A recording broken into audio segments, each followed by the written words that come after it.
Hello, welcome. Thank you so much, everyone, for joining us today.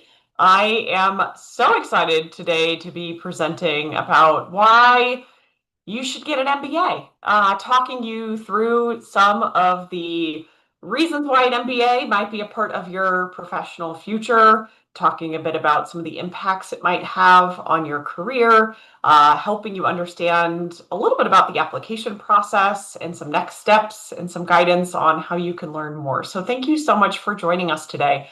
My name is Ashley. I'm the director of pre-MBA programs here at Forte. So I get the opportunity to work with candidates like yourself that are considering an MBA as a part of their future. I've worked at Forte for about 5 years. Prior to working at Forte, I spent 10 years in admissions and recruiting. So I spent lots of time on the school side, definitely reading thousands of applications, thousands of essays, probably thousands of interviews as well with candidates like yourself. And I'm excited now in the role that I have to talk to candidates like yourself, helping break down some of the misconceptions around an MBA, around the application process, and helping you on this journey.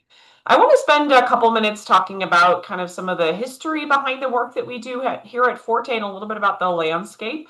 So I want to mention that over 20 years ago now, nearly 25 years ago, there was a study that came out by the research firm Catalyst that was titled Women in the MBA, A Gateway to Opportunity. And one of the things that research study looked at was why there weren't necessarily more women in business school. So at the time, law school and med school were basically at gender parity. But there were some reasons why women were underrepresented in business school. At business school, women's representation was about 25%. So that study went into a couple different reasons why women were underrepresented in MBA programs.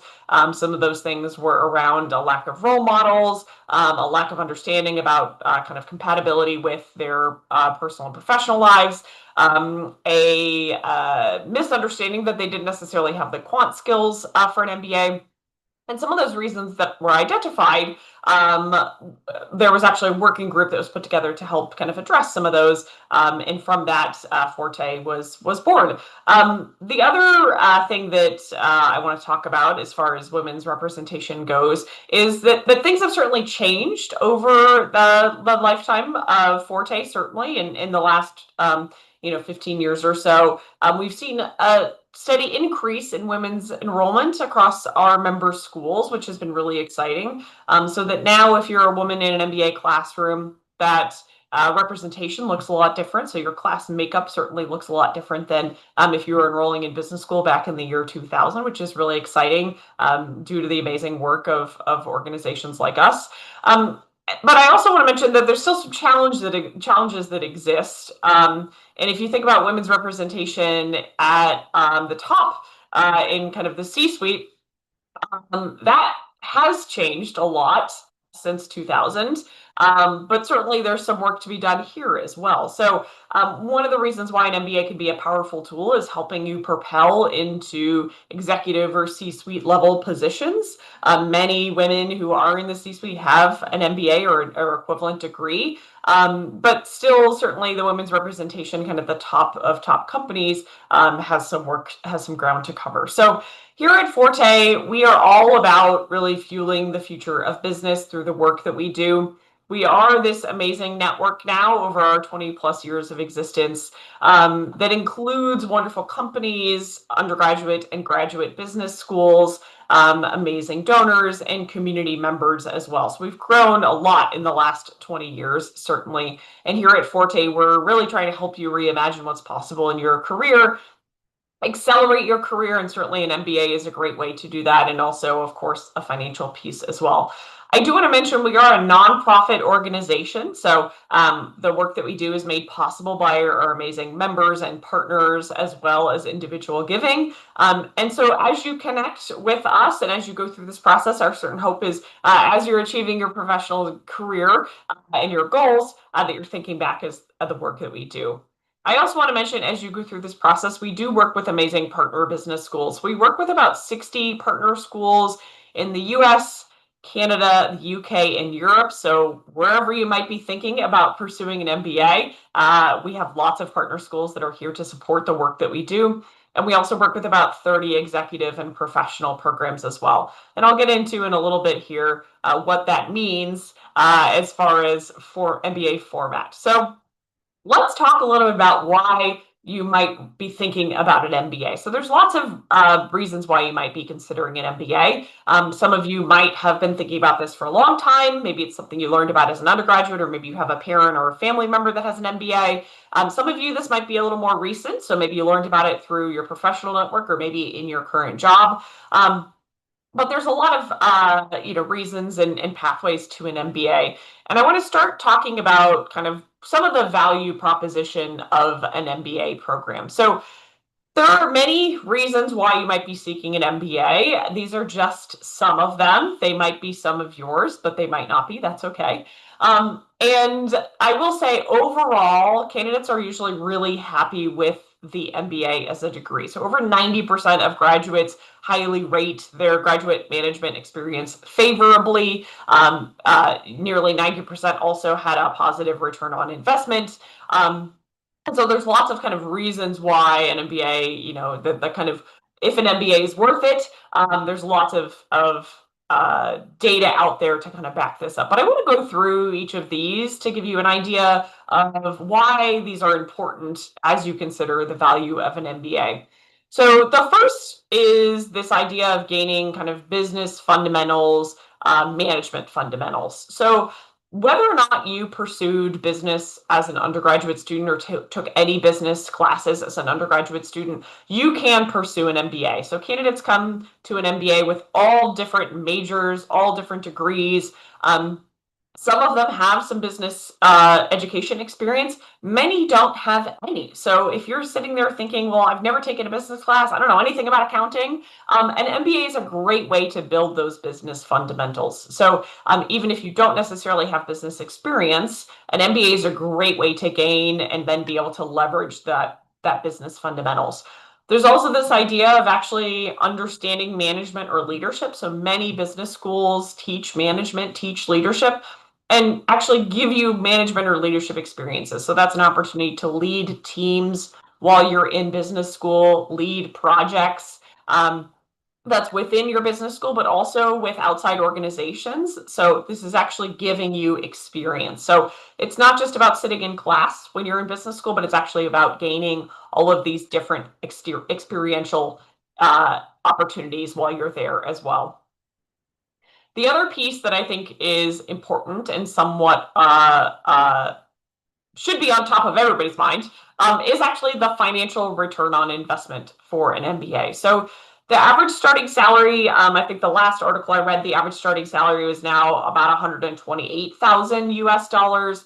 And that's among, kind of the top 50 MBA programs in the United States. So this is, not every MBA program. Now, I will say some programs have even higher average starting salaries. So starting salaries in some MBA programs are close to 200,000 US dollars. And that's a starting salary that doesn't include bonuses.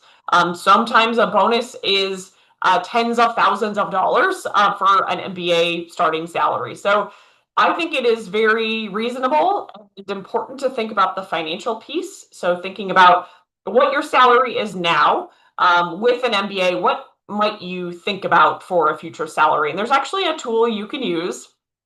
There's an ROI calculator that's available online. I'm going to put this link in the chat. And you can go in and you can think about what industry you're thinking about going into, what your current starting salary is, and spit out some data about what you might think about just from industry averages for an ROI. I'm also going to include some information there just about starting salaries and how they can vary across industries. So certainly the industry that you're considering is going to have an impact on what your starting salary is going to be. So there's some industries that you're just going to get paid more. So if you're working in investment banking, you're going to get paid more than if you're working in marketing. But not all the time, right? These are just averages to consider. But I think everyone should be considering what their possible return on investment looks like for the MBA. The other piece I'll mention, and we'll talk a little bit about this later, is many MBA programs offer scholarships. One of them might be a Forte Fellowship. So all of our member schools are able to offer Forte Fellowships, which are scholarships for candidates aligned with the mission of Forte. So a return on investment from your MBA might be that you have a full scholarship. So you might be still giving up your tuition, you might be giving up your paycheck for 2 years, but you might not be paying tuition. So something to think about there as you consider kind of your return on investment for the MBA. And I think regardless of what industry you go into, the MBA will have a significant impact on your career. And it's a great way to pivot one or many different aspects of your career. And what I mean by that is an MBA can certainly help you change industries. So maybe you want to move out of your current industry into a new industry. You can also change functions. So sometimes an MBA is a really great tool to go from a technical role into a more manager or strategy type role. It's also, if you want to stay in the same industry, but kind of make that pivot, you can do so as well. An MBA also can be a great way to change location. So maybe you'd like to maybe you'd like to work abroad. An MBA can be a great way to start in on an experience in another country. An MBA can also help you break into a specific location's network if you're interested. So an MBA is a great way to break into location. And there are, of course, candidates that do all three of those pivots with an MBA. So you certainly can move into a new industry and a new function in a new location with an MBA if you're smart about the experiences you have while you're there. That career impact also, I want to note, an MBA is very much not just about the first job that you'll get after graduation, but really about changing the trajectory of your career. So from here on out, the MBA is probably going to be changing the type of jobs that you get, and of course the salary that you're paid as well. So don't just think about what your next job is going to be post MBA, but maybe what your long-term career goals are going to be. Where would you be in 10 years with an MBA versus if you stayed on your current path in your current career? And lastly, and probably most important, is the network that you're going to gain from an MBA. So the people that you're actually going to be in class with, that you'll be in student organizations with, that you'll be spending this time learning and developing and growing. That network is certainly important and are probably going to be people that are going to influence your career as well. So after you graduate from your MBA program, your network is going to be your future coworkers, are going to be people that you might start businesses with, that you might invest in, that might hire you or refer you to jobs. That network is extremely important. Whether you attend a small MBA program with just a couple hundred students or a program of 1,000, your network is going to be extremely valuable as you go through any portion of the rest of your career. Now, I mentioned earlier the overall satisfaction with an MBA and the overall return on investment is generally very high. The MBA has been around for many decades and has been through many different economies. I usually say, it ebbs and flows, but the MBA is around at great times. It's also been around at challenging times. And so again, that network piece, there's many that have done the MBA before you at programs that have the experience of how this has impacted them long term. Now, when candidates were asked about recommending the MBA program, typically the referral rate is extremely high, as I mentioned, over 90%, but also thinking about the ways that it has potentially affected your career. So we talked about the idea of career impact, and so this is just a little bit more detail on some of the numbers, and this is from our friends at GMAC. So obviously increasing employability, it gives you the opportunity to apply for jobs that might require a higher level degree or jobs that require or prefer an MBA. Earning power, we talked about the impact on your earning potential, certainly. That earning potential, the lifetime earning potential, you're talking about, I think over the lifetime, over $1 million additional to your lifetime earning potential. The leadership and management role that an MBA can play also means that an MBA can help you be better positioned for leadership roles. So if you want to manage a team, if you want to manage a department, an MBA is a great way to have a credential that lets others know that you understand the fundamentals of management and leadership as well. The other thing I'll mention is I like this idea of kind of quicker career advancement. So it's in essence changing your angle of professional development. So if you're thinking about, every 5 years I'm going to be promoted and I'll be moving into a new role, an MBA is essentially accelerating that career advancement or helping you skip over steps. So rather than having to put 10 years into work to get into a management or a strategy role, after an MBA, you might be in that role. So basically helping you skip over some of the steps that time would take, allowing you to advance faster in your career. And then I think today, especially an important one to consider is that it provides greater job security. And this is likely through the fact that you have an expanded network that you're able to rely on. So more people in your network than you can tap if you're looking to change jobs. Also more jobs that are probably available to you that have a requirement or a preference for an MBA or another advanced degree as well. So alumni generally really recommend the program. This data, I believe, is from 2023, though this study is done every couple of years and is pretty consistent from an alumni perspective as well. I also want to mention as we go through today, if you have any questions about what I'm mentioning or you're curious about where this information is coming from, feel free to let me know. I'm certainly happy to share any of this information additionally. So feel free to type those questions. I believe the Q&A should be open to you. Feel free to type those in as we go along as well. Now you might be thinking like, what do I do with an MBA? So maybe you're in a role now and you're in a company where there's MBA type roles that you can advance into, or you're aware of people in your network that have advanced with an MBA. But there's lots of different industries that you can go into, pretty much any industry. But I will tell you, these are the top industries in ascending order. So consulting is the most popular industry for students to go into. And I would say those top four probably haven't changed in the last couple of years. So consulting, finance, technology, and healthcare are the top four as far as industries go. But sometimes candidates are surprised to see things like media or real estate on there as well. Again, there's lots of different things you can do with an MBA. And when you think about companies that hire MBA students, it's everything. So it's organizations that have big challenges that need candidates who understand business, who understand management, and can help motivate people to do great work, which I think is pretty much every industry today. But if some of these are interesting to you, great.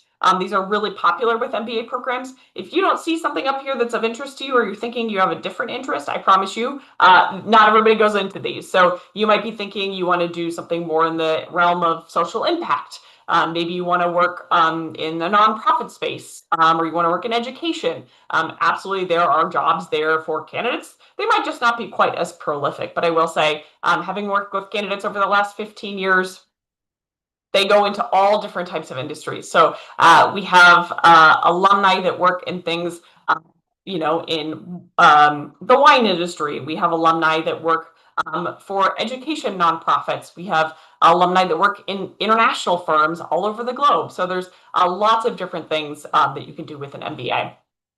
The other thing I'll mention is an MBA is great if you have any interest in entrepreneurial endeavors. So maybe you want to start your own business. You want to work in startups. You want to be involved in startups. You want to kind of be a serial entrepreneur. An MBA is a great way to do that. And there are many MBA programs that have a specialization in entrepreneurship. So that's absolutely something to consider. And you might find that some MBA programs have a lot of students that go into these particular industries. So an MBA program might have half of their class go into consulting, or maybe they have, a third of their class going into healthcare. So as you're exploring schools, a great way to think about if that school is going to be a great fit is looking at their employment report. And we'll talk a little bit about this in a minute, but I do want to mention that every school should have a published employment report that their career center puts out that includes things like top industries, top functions, locations for alumni. So where do students find jobs? And then also all the information, as I said earlier, about starting salary and bonuses. And usually schools break that down by industry. So if you look at that employment report, you should be able to get an idea of specifically, if you went to this school and you did consulting and you got a job in the Northeast, what might your average starting salary be? And again, just an average, but lots of good data on an employment report as well. Great. Let me know if there's any question about kind of industries, employment, kind of outcomes on that side. Happy to answer those questions too. Now, I do want to take a moment and mention that there's lots of different ways that you can do an MBA. So these are kind of the different flavors that exist for the MBA. And I'll say if you're a current working professional, so if you've graduated from undergrad, you're currently working, the most common, the most popular format is the full-time MBA. And those are MBAs where you will leave your job, go back to school, and be a full-time student again, usually for 1 or 2 years through the program. So those are the most popular, and a lot of the language I've been using today would be applicable for candidates that are doing a full-time program. But there's lots of different ways you can do an MBA. If you're a current undergraduate student, so if you're currently enrolled at a university, you're currently completing your undergraduate degree, you might consider a deferred MBA program, which is actually where you apply as a current undergraduate student, and then you have your spot saved for you in an MBA program, only typically open to undergraduate students. Now, if going back to school full-time isn't in the cards for you for whatever reason, maybe you'd like to stay working, you love your job, and you want to continue working while you're doing a program, you can complete a working professional or a part-time, sometimes just called a professional MBA program. That's typically where you're taking classes part-time, so you're not taking a full course load. You might be taking classes in the evening or on the weekends.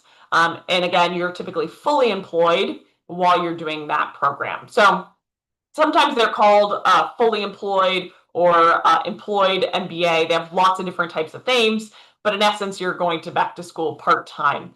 Now, you're getting the same degree as you would if you did a full-time program, but something to think about is you are going to be working full-time. So it's just another thing that you're going to need to be balancing. Sometimes those programs don't necessarily have much involvement in student organizations, things like that. Usually typically not doing an internship, but if you, as I said, want to continue working, that's a great option. If you're a little more advanced in your career, you might also consider an executive MBA program. Again, same degree, you're still getting an MBA. Typically, these are for candidates that sometimes have 8 to 10 or more years of work experience. So typically you're a little more, not necessarily executive, but you're a little more advanced in your career. Typically, my rule of thumb, the actual rule of thumb for an executive program is that you need to manage people, you need to manage projects, and you need to manage budgets. So you need to kind of have oversight of all three of those to be in a position to potentially consider an executive program. Some schools have very strict requirements about executive programs, so how much work experience you need or whether or not you qualify with your current job. So you'd want to check if you are thinking about that, whether or not you qualify. And finally, I'll just mention that one-year programs exist. There are also some online programs exist. There are hybrid programs that exist. There's lots of different flavors that exist. The original, kind of the classic, is the full-time MBA program, but I promise you there's an MBA program out there for you that fits the format you're looking for. There was a question here in the chat about deferring admission. So typically, it depends on the school, whether or not you're able to defer admission. A deferred MBA program is a very specific thing. So a deferred MBA program is for undergraduate students. So that terminology, deferred MBA, is applying to undergraduate students that are applying for MBA programs. Now, if you apply to a program and you decide for whatever reason, you've been offered admission, they have a seat for you, and you decide like, oh, I can't do it this year, I need to, push off for a year, whatever that might be the reason why, that would be a school by school basis on whether or not they offer that. Usually my general advice to candidates, the actual advice here, is don't bank on that because not all schools offer deferral as an option. Many do, but it's not something you'd be able to bank on. So typically apply when you know you're kind of ready to go an MBA or as known as you can possibly be to do an MBA program. So how do you possibly choose? So there's all these different formats, right? And in essence, kind of where you are in your career is going to be a big determination, and whether or not you want to keep working is a big determination to help you decide on format. But there's hundreds of MBA programs out there. Now, I mentioned we work with about 60 full-time programs across 4 different places.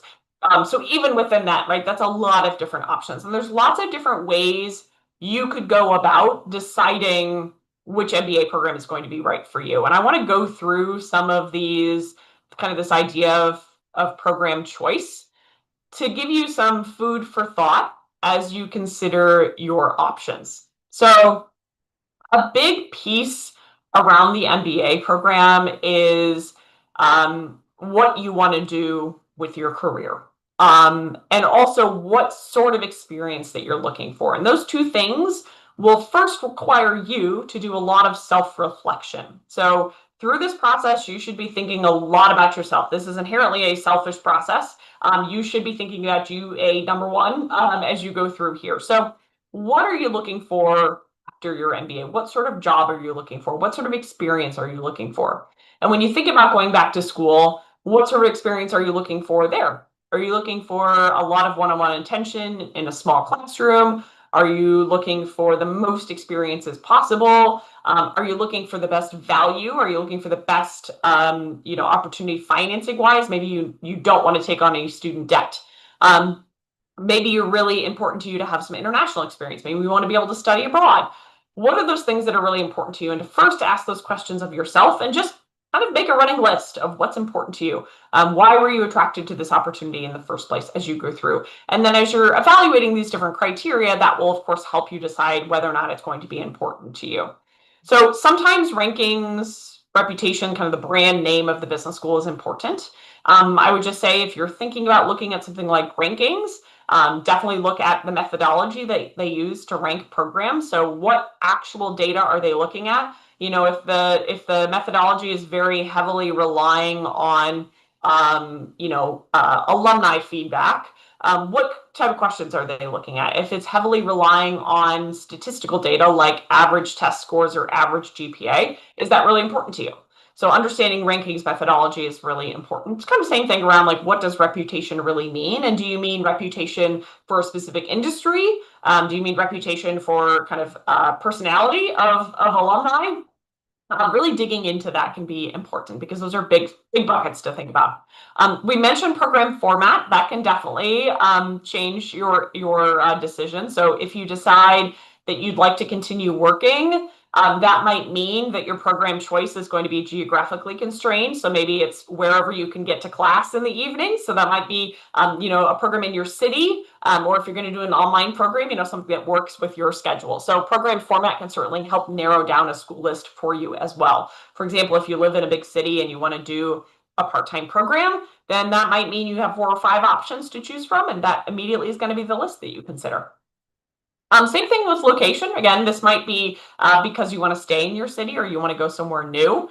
This can also mean, do you want to live in a college town or do you want to live in a big city? Do you want to be able to go out and do stuff on the weekends, get away from campus? Or again, do you want kind of a confined bubble experience where everyone is kind of staying in the same area as you go through the program? Location might also be you're going to a program where you want to end up in that city, so it's in your target city, or they send a lot of students to that city. So maybe it's not in the city that you're looking for, but maybe a lot of students end up there. So maybe you want to end up in Chicago. You could go to school in Chicago. You could also go to a program where they're sending 50 to 70% of their students to Chicago, right? So something to think about for location as well. Similarly, if you want to be close to family, or you're bringing family with you, that's also something you'll want to consider, not only just location, but where you might be living on campus. Is there on-campus housing? Is there family housing? Things like that.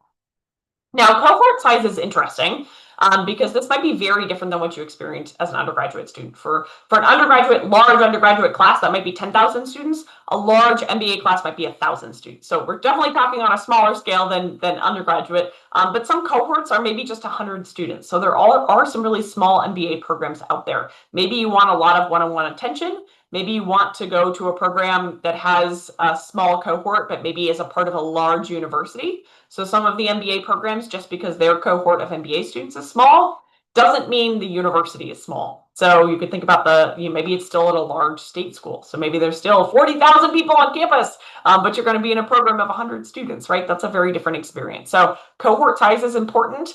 Your best benchmark is probably what you experienced as an undergraduate student. So if you really liked small classes, think about programs that have small average size classes. Just because a cohort is big also might mean you're going to get broken down and maybe your classes are still going to be 40 people. So something to think about there too. Another piece that you should definitely be looking at that's going to be related to what your career goals are is looking at the experiential opportunities that exist through a program. So many different programs offer experiential learnings, which could be international projects. It could be real consulting projects. It could be sitting on a nonprofit board. It could be community-based programming.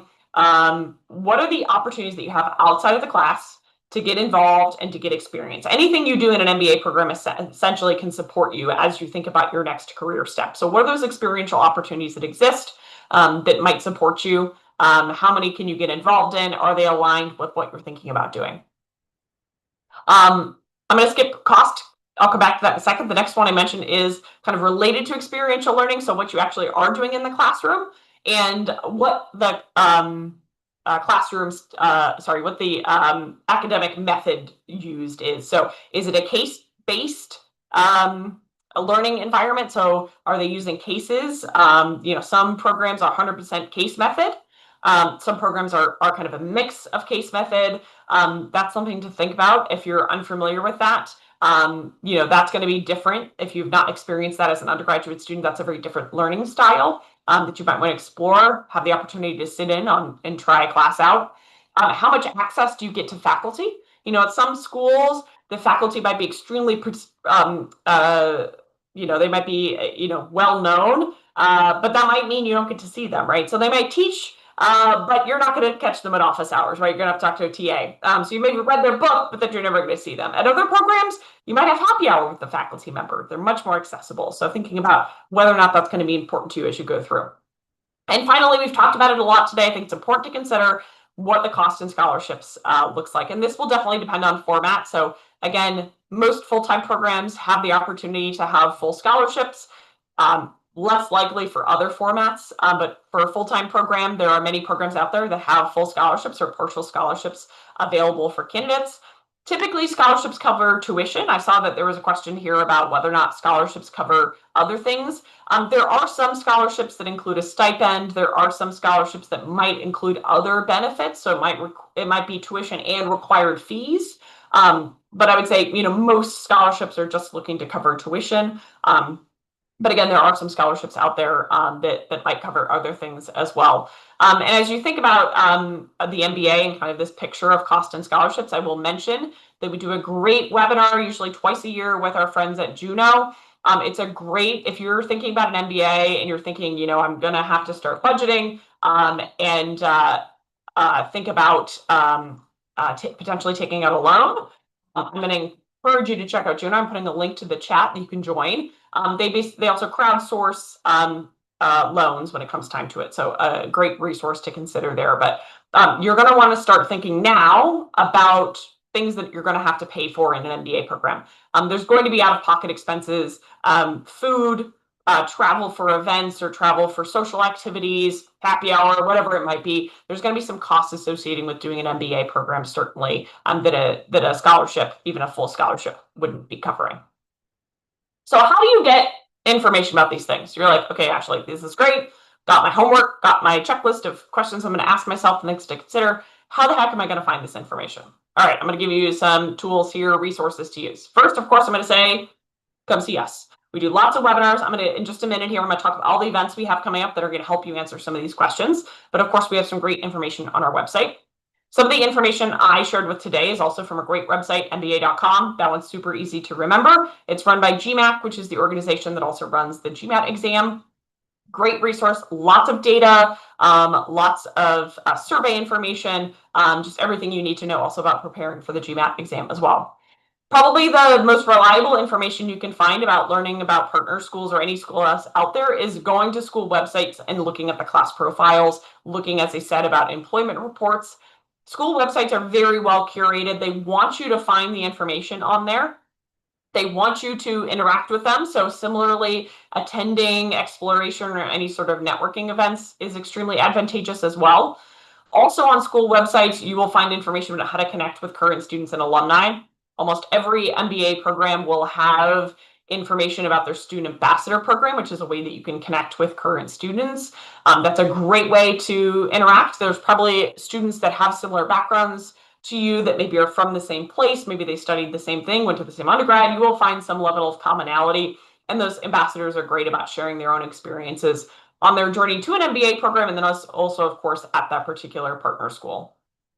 The other piece I'll mention is Any school events or presentations, again, on their website, schools want you to interact with them. They want you to learn more. So they'll have online information sessions. They might be doing information sessions in the city that you learn in, or sorry, that you live in. Also, many schools attend events with other schools. So you'll have the opportunity to actually, meet other candidates, meet many schools all at once. Those networking and exploration events are really great.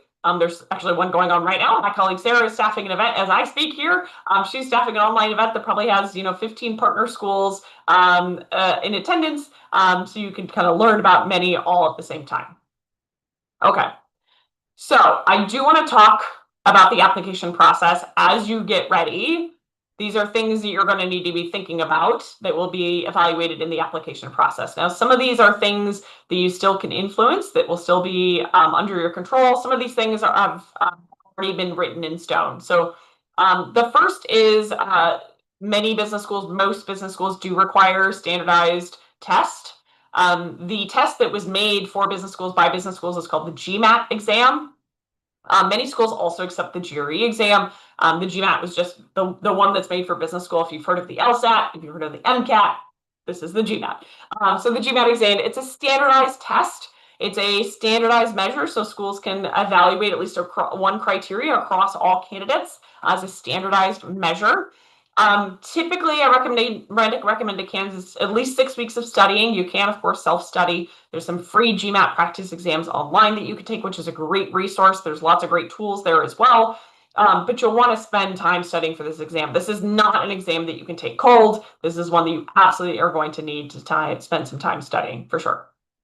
The other piece kind of related to academics is your undergraduate record. So schools would be looking at how you completed your undergraduate degree. So what degree you got, what school was it from, what classes you took, what your grades were there any trends, were there any courses that maybe are relevant to what you'd like to do professionally. Yes, schools will go into that much detail on your transcript. So you'll be submitting your transcript as a part of your application. So typically that means like you're going to be showing us all of the classes you took, all the grades that you got, right? If you went to multiple schools, you're going to be submitting multiple transcripts. For most of you, if you have graduated already, this is set in stone. So it is what it is, right? But schools are going to spend a lot of time looking at that, right? Because your ability to perform in a formal academic environment is a great indication on how you will perform in future formal academic environments, which is the classroom within an MBA program. For some of you, maybe this was 5 or 10 years ago, though, and you're like, oh my gosh, I'm a very different person than I am now. Great. Totally fine. Schools are still going to look at that. But then that's why the GMAT is potentially important, right? Because that's a more recent kind of measure of potential academic success as well. So those are kind of the pieces of your academic profile that schools are going to look at. The other piece is they're going to look at your work experience. So you're going to submit a resume, a CV, probably answer some short answer questions, certainly talk about this in your interview, but you're going to talk about your work experience. And as I said earlier, there is no required undergrad degree to get an MBA. And similarly, there's no required job to get an MBA either. So you don't have to have had business experience. You don't have to have been a manager to do an MBA. But schools are going to be looking at the types of job that you've had and the impact that you've had within those jobs. So when you're thinking about writing your resume, it's a pro tip here, don't just think about what your job description was, so what your actual duties were, but think about the impact that you've had. So rather than just saying like, hey, I was in charge of, customer acquisition. Okay. Well, like dollar amount, number of customer acquisitions, right? How much work you did, the impact that you had. Those are the line items that schools want to see on your CV or your resume. I mentioned also you're going to be asked a lot about this in your interview and certainly potentially address it in your essays. So thinking about and reflecting on the experiences that you've had are really important. And it's okay if part of the reason you want an MBA is because you're over your job, right? There might be some challenges in your job or in your industry, and that's why you want an MBA, and that's great. But certainly still find some highlights to talk about some impact that you've seen. Again, similarly, maybe you're moving to an MBA because you feel like you've kind of stalled out, you've plateaued in your industry or in your job. That's perfectly okay, but make sure you're finding ways to talk about all the great impact that you've seen. Personal statements, essays. I sometimes say personal statements because I think essay implies a level of kind of creativity that a personal statement maybe doesn't. Schools are typically asking you to answer pretty straightforward questions. So typically something around why you want an MBA, why you want it from this particular school, and why now is the time to do it. Usually you can kind of rely on having to answer those questions in some fashion when you submit an application. Now, some schools do have much more creative essay prompts that you'll be answering, but what they're really looking at is the MBA a right fit? And is that school the right fit for you? So is that program the right fit for you? So that's why it's so important. That's why we talked about kind of school choice first, is that's going to influence everything you do through the application as well. So your personal statements, typically schools have more than one. So typically I'd say the average is probably 2 written pieces. They're usually not very long. So they might be 500 words, it might be 1,500 words, but you're not writing a novel here by any means, okay? So don't let that concern you if you don't write every day for work. And then the other piece that you'll need to start thinking about is letters of recommendation. So schools typically require 1 or 2 letters of recommendation. Most schools would like you to get a letter of recommendation from your direct supervisor, your current direct supervisor, but immediately someone's always like, I'm not telling work. How do I get my direct supervisor to write me a letter of recommendation? Well, you might ask your past direct supervisor. You might ask someone else that supervised you, maybe on a project. Typically, schools want someone who's going to speak somewhat, unbiased, or I should say, without any sort of incentive to make you look good. They want someone that's actually going to be able to speak to you. How do you do when you face adversity? How do you work with other people? How do you motivate other people? Those sorts of things. That's what they're going to be asking them to talk about in those letters of recommendation. I do want to mention that some schools use a standardized letter of recommendation. So there's a GMAC common letter of recommendation that exists. But some schools will have their own forms that they'll need to fill out. So right now is a great time to make sure to start thinking about the people that might be writing you a letter of recommendation. And if it was a past supervisor and it's been a minute, you might want to call them, buy them coffee, check in, tell them about what's going on in your life. So when you ask for that letter, it's not just out of the blue. Okay. Great. Any questions about those components? I know I went through those quick. I promise you, we do many deep dives into this through many events. So if you're itching for more information, we got it covered. There was a question, how do business schools assess leadership potential in applicants who haven't held traditional roles but have an entrepreneurial or nonprofit experience? Well, nonprofit, regardless of the industry, leadership is leadership, right? So don't feel like you need to discount, as someone who works in a nonprofit, don't feel like you need to discount your experience just because it's not, a traditional industry by any means. Schools are going to teach you kind of the business fundamentals of management and leadership. So that might be, you're going to be reading lots of cases, you're going to be having some experiences where you lead a team, you lead a project, things like that, right? So anything like that, those are going to be evaluated and they're going to be able to teach you. So many candidates go into business school without formal management or leadership experience, and that's okay. I do think if you've had any, it's good to highlight that, and it can be managing without authority. So maybe that was you took on managing a team, without authority. So you weren't the manager, but maybe you decided to take point on a project, right?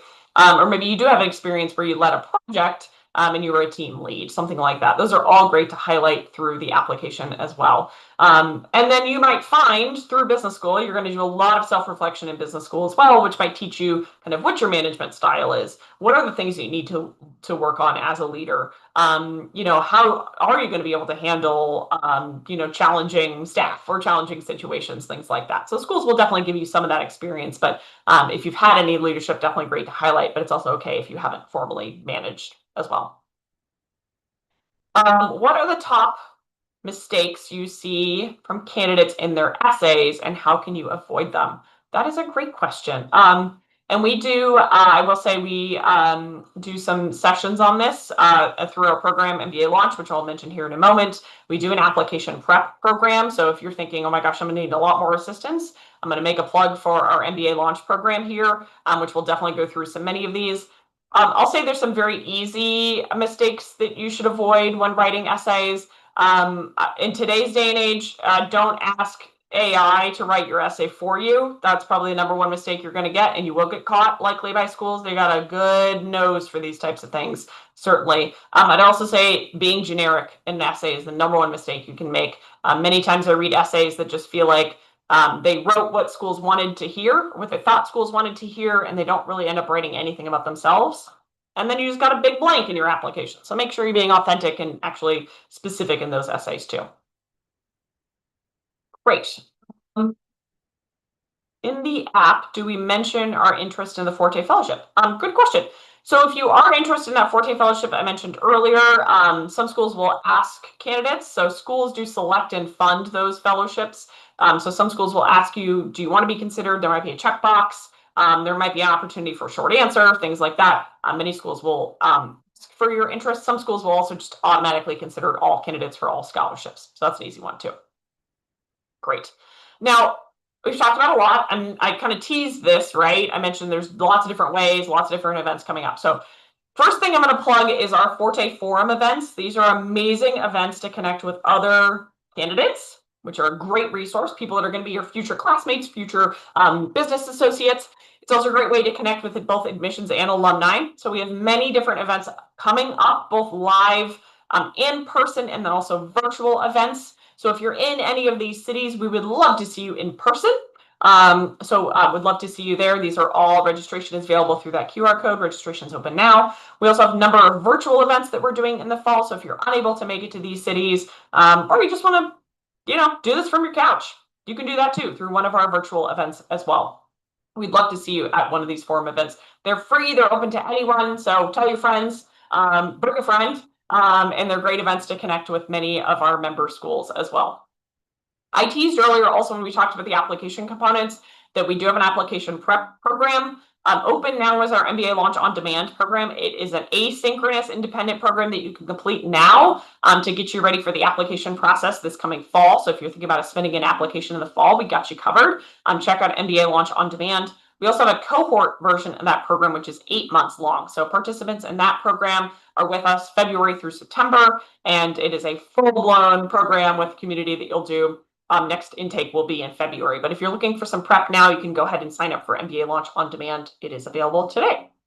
Either program, as I said, is application prep. It's all about accountability too. So you need someone to kind of hold your feet to the fire, if you will. And then also that community piece too. So helping you connect with other candidates that are going through this program too. Cool. Other events that are coming up, if you want to learn more about MBA Launch on Demand, we are having an AMA with alumni in a week. That's exactly a week from today, I think. You're welcome to check that out. We would love to see you at that event.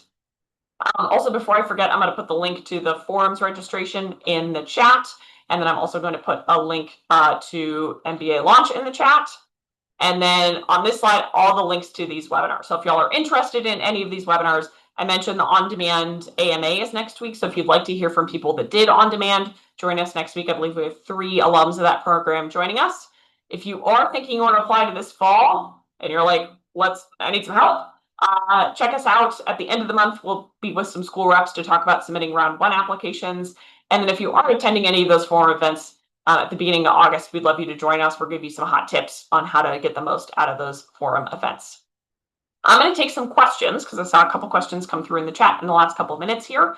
But if you have any questions that I don't get to, or you don't like the answer to the question, you want to learn more, you think of a question later, definitely feel free to send us an email or check out our website. We're happy to help. But with that, I'm going to take a couple of questions here. So what qualities are schools looking for in people who have already pivoted before an MBA? Yeah, I mean, you could be doing an MBA at a point in your career where you've already made a pivot. That's great. Some candidates don't use the MBA to pivot. So an MBA is a chance to pivot, but it can be a chance to just accelerate your career. So sometimes we call pivoters like career changers. But many MBA programs also have career accelerators. So you're staying in your industry, you're staying in your function, you just want to kind of ramp up. That would be more career acceleration. You can definitely do that through an MBA. You can also move to more entrepreneurial ventures. So an MBA is a great way to pivot into entrepreneurship as well. So all those paths are open for you. You don't have to be making a pivot with an MBA, certainly. This is an interesting question from a candidate. For folks still deciding whether an MBA is right for them, what are some top reflection questions or tips to make someone say it's an absolute no? Interesting. Sometimes reflection on an MBA can help you understand that maybe the answer is not right now. So I don't know some doors should definitely be closed, but I think sometimes it's more of just like, I'm going to close it for now and we'll like revisit this later. So like if you love your job, you love where it's going, you feel like you need more experience, you're not ready to go back to school, well then don't do an MBA right now, but evaluate in a year, evaluate in 6 months. I think once you start working, and some of you might feel this way, once you start working, it's really easy to kind of keep doing what you're doing, right? It's really easy to show up at work every day and kind of just go with that momentum. You're kind of just going with the flow, right? And you might wake up one day and be like, oh my God, I've been in this job for 5 years. So I think it's important, if the answer for an MBA is no, to think of it as like no right now, but maybe why you were thinking about it is still very valid reasons. And maybe that's something you want to reevaluate every couple of months, right? What kind of self-reflection practices do you have in your life that you could keep coming back to? Hopefully that answered your question. I would say it's personal, but hopefully that's a little helpful.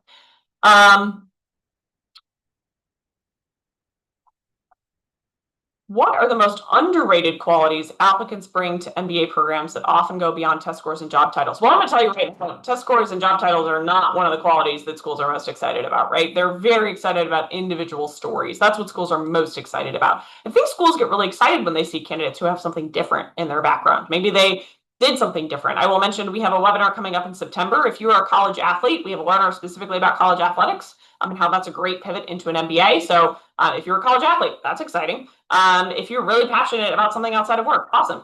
Whether it's art or community service or dogs, I don't know, whatever it is, whatever you're excited about.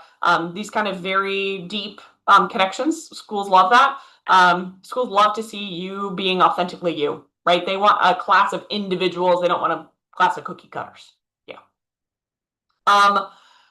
Any resources or thoughts on framing personal statements for joint degree programs? Yeah, I didn't really dive into this, but MBAs, often schools offer joint degree programs. So that might be an MBA, it could be a JD MBA, it could be a master's in MBA, it could be a master's in social work or public health.